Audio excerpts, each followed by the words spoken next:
వి gold trusted gold buyers తాకట్టులో ఉన్న బంగారాన్ని విడిపించి ఈ రోజు ఉన్న మార్కెట్ ధరకే కొనబడును. మరిన్ని వివరాలకు సంప్రదించండి 7710772020. ఇదివరకు చెప్పాం మనం. నాకు ఇచ్చిన శాఖలను ఎట్లున్నాయంటే దురదృష్టమో అదృష్టమో మా పొన్నమని చెప్పాలి. గడబడైన తర్వాత నాకు ఇచ్చారు. మా శాఖ గడబడ లేపారు. 10 ఏళ్ళ అంత కింద మీద చేసి పడేసి అది నా చేతిలో పెట్టారు. ఇదొక్కటే కాకుండా యానిమల్ హస్బెండరీ ఇచ్చారు, పశుసంవర్ధక శాఖ. దాంట్లో గొర్రెల బర్రెలు అన్ని కిరికిరిలు అయినాక నా చేతిలో పెట్టారు. ఇప్పుడు నాకు కిరికిరి కడుక్కున్నా లేకుంటే మళ్ళీ కొత్తగా పని చేయాలన్నా అర్థం కాని పరిస్థితి. కాబట్టి ఎంత క్లిష్టమైన పరిస్థితిలో నాకు ఇచ్చారో అంతే అద్భుతంగా. స్పోర్ట్స్ ఒక్కటే కాదన్నా, నాకు ఇచ్చిన 5 అట్లే ఇచ్చారు. అంతేనా కదా. తెలంగాణ వచ్చిందే నీళ్లు నిధులు నియామకాల మీద. దాంట్లో నిధులు నియామకాలు ఎవరికి ఇవ్వలే. కానీ ఇప్పుడు యూత్ సర్వీసెస్ పెట్టి నేను ఎట్లా ఎంప్లాయ్మెంట్ జనరేట్ చేయాలని అదొక శాఖ ఇచ్చారు. ఇక గొర్రెల విషయం అయితే మొత్తం ఈ రాష్ట్రంలో జరిగింది ఏందో మొత్తం దేశం కదా తెలిసిపోయే విధంగా అదే గొర్రె బయటికి దాటే మళ్ళీ అదే గొర్రె లోపట్టుకోవచ్చు, అదే గొర్రె బయటికి దాటే అదే గొర్రె లోపట్టుకోవచ్చు. ఆ శాఖ కూడా నాకే ఇచ్చారు. ఇక శాప సంగతి, నేను జెడ్పీ ఫ్లోర్ లీడర్గా ఉన్నా. నేను 96లో వార్డు కౌన్సిలర్ని, 2001లో సర్పంచ్ని, 2006లో ఎంపీపీ, 2014లో జెడ్పీటీసీని, జిల్లాకు ఫ్లోర్ లీడర్ని, 2021లో జిల్లా అధ్యక్షుడిని, 2023లో అందరు కలిసి టికెట్ ఇస్తే ఎమ్మెల్యేని, ఇప్పుడు మేము అందరం మంత్రిని. ఈ మొత్తం పీరియడ్లో గత 10 సంవత్సరాలకి చేపలు ఎట్లా ఇడిస్తారో నేను ఆ కులకు సంబంధించిన వ్యక్తిని చూద్దామంటే కూడా నేను పోయి నిలబడితే చేపలు ఇడిచేది కాదు. నేను మళ్ళీ ఇంటికి పోయినాకనో లేకుంటే అక్కడి నుంచి పోయిన తర్వాత చేపలు ఇడిచేది. ఎందుకు ఇడిచా అంటే 3 లక్షలు, అవి పెరిగినవి 3000 పెరుగుతాయి లోపల. ఈ 3 లక్షలకు 3000కు తేడా ఎక్కడ పోయిందని ఆలోచన చేస్తే చాలా మోసం జరిగింది. ఆ మోసం ఈరోజు దానికి మనం ఇబ్బందులు పడతా ఉన్నాం. ఒక ప్రభుత్వం ఒక ఆలోచన, ఇది చేపల విషయంలో గొర్రెల విషయంలో చాలా ఇబ్బందులు జరిగినాయి కదనే ఆలోచనతో ఈసారి 19 కోట్ల రూపాయల బడ్జెట్ పెట్టి ఈ కార్యక్రమాలు తీసుకుంటే, నేను ముఖ్యమంత్రి గారి క్యాబినెట్లో మా అన్న కూడా కూర్చున్నాడు. క్యాబినెట్లో అన్న మీరు గతంలో ఎట్లా చేసినా నాకు సంబంధం లేదు, కానీ ఈరోజు మాత్రం మొత్తం రాష్ట్రంలోనే మొదటిసారి చేపల మంత్రి ఇచ్చిండ్రు. మరి నేను చేపల మంత్రి అయి ఉండి కూడా చేపలు ఇవ్వకపోతే రేపు నాకు తల వంచుకోవాల్సిన పరిస్థితి వస్తుందా? మీరు ఏం చేస్తారో నాకు తెలియాలంటే స్పెషల్ బడ్జెట్ కింద 120 కోట్ల రూపాయలు శాంక్షన్ ఇచ్చే ఈ చేపల ఉత్పత్తి చేసే కేంద్రాలకు కానీ మిగతా చేపల మనం ఫ్రీగా ఇచ్చే చేపలకు కానీ ఏర్పాటు చేయడానికి మనకు ఒక అవకాశం ఇచ్చింది. రేపు మళ్ళీ ఒకసారి బడ్జెట్లో కూర్చొని క్లియర్ చేసుకుంటాం. ఇక ఈ చేపలు ఇట్లా ఇవ్వాలి, అదొక పెద్ద అంశం. మరి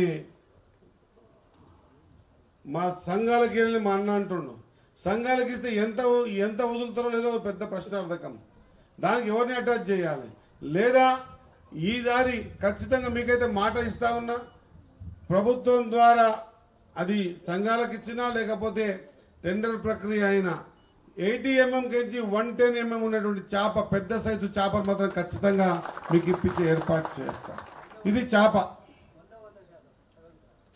100%.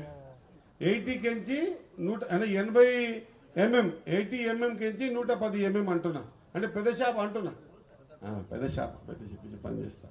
ఇంకొక మాట, ఈ కార్యక్రమంలో అందరినీ పార్టిసిపేట్ చేస్తాం. మత్స్య పరిశ్రమ అనేది వాస్తవం చెప్పాలంటే ప్రకృతి ఇచ్చినటువంటి వరం.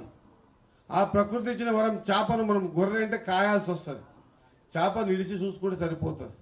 దానికి ప్రకృతి పరంగానే ఫుడ్ దొరుకుతుంది.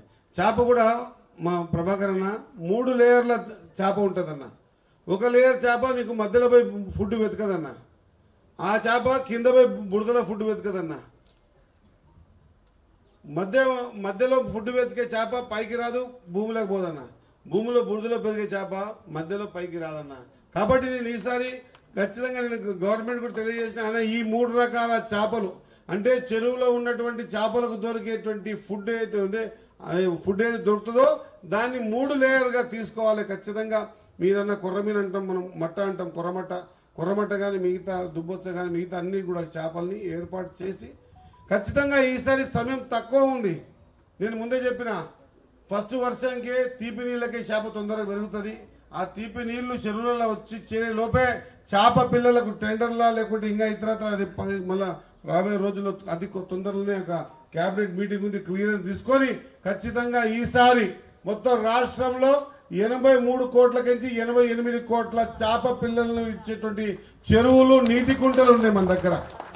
83 కోట్లకించి 87 కోట్ల చేప పిల్లలు ఇచ్చేటువంటి నీటి వసతులు మన దగ్గర ఉన్నాయి. కాబట్టి మీ అందరితో కోరుతా ఉన్నా, గతంలో ఏం జరిగిందో మర్చిపోండి, దాని గురించి ఎంక్వైరీలు నడుస్తూ ఉన్నాయి లేదా ఇతరత్ర నడవనియండి. కానీ ఈరోజు మీ మధ్యలో బిడ్డగా, మీ మధ్యలో పుట్టిన బిడ్డగా, మీ కుటుంబ సభ్యునిగా, అదే శాఖకు మంత్రిగా ఉన్నటువంటి సందర్భాన 100% పెద్ద సైజు చేప లెక్క పెట్టి చేపని చెరువులో ఇచ్చేటువంటి బాధ్యత నేను తీసుకుంటా. మీరందరూ కూడా ధైర్యంగా ఉండవలసిందిగా కోరుకుంటూ, ఇది ఒక్కటి చేయడం మాత్రమే. తెలుగులో ఫాస్టెస్ట్ న్యూస్ యాప్ ఇప్పుడు కొత్త అవతారంలో 5 సెకండ్లోనే పూర్తి వార్తా సమాచారం మీ చేతిలో. సోషల్ మీడియా ట్రెండ్స్ మీ కళ్ళ ముందుకే live TV and voice search options తో ఇప్పుడే డౌన్లోడ్ చేయండి. యాప్ లింక్ డిస్క్రిప్షన్ లో ఉంది.